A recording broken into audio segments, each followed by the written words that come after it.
Hello. तर आज आहे गणपतीचा विसर्जनाचा दिवस आणि बघता बघता गणपती बाप्पा आज जाणार आहेत.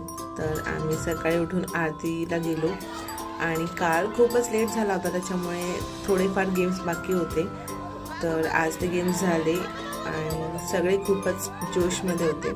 अदितही डान्स करत होता, इथे संगीत खुर्ची चालू होती आणि अद्वितही छान डान्स करत होता आणि गिफ्ट डिस्ट्रीब्युशन पण झाले.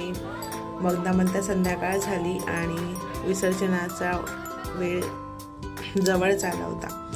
तर सगळ्यांनी छान असे मरून कलरचे कुर्ते घातले होते आणि सगळ्यात छोटा अद्वित, तर त्यांनी अद्वितसाठीही छान असा कुर्ता बोलवला होता.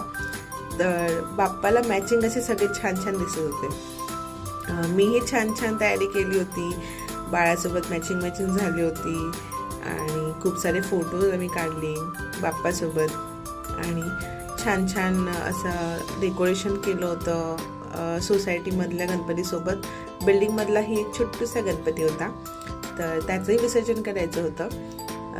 तिकडे ऑटो होती, कारण ऑटोला कनेक्टेड असं बँड वगैरे होता. तर अगदी छान ऑटोमध्ये बसून असा एन्जॉय करत होता. सगळे खूप धमाल करत होते आणि आम्हीही दोघं मायलेक ऑटोमध्ये बसून मस्त एन्जॉय करत होतो, कारण रस्त्यावर खूपच गर्दी होती आणि अद्वित नुसता पळत होता. त्याच्यामुळे एका ठिकाणी बसूनच डान्स केला. मग त्याला भूकही लागली, तर आजीने आधीच डब्यामध्ये मस्तपैकी छान छान खाऊ आणला होता बाळासाठी, तेही तो एन्जॉय करत होता.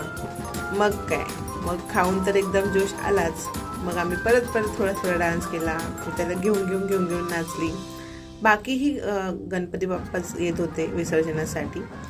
तर रस्त्यावर खूपच गर्दी होती, तर बाजूला एक गार्डन होतं, तर मी बाळाला घेऊन तिकडे गार्डनमध्ये गेली. तिकडे खूपच असं मोकळं होतं, त्याच्यामुळे त्याला खूप मजा येत होती. तर तो आपला बाहेरचा आवाज ऐकून आपला डान्स करत होता छान छान.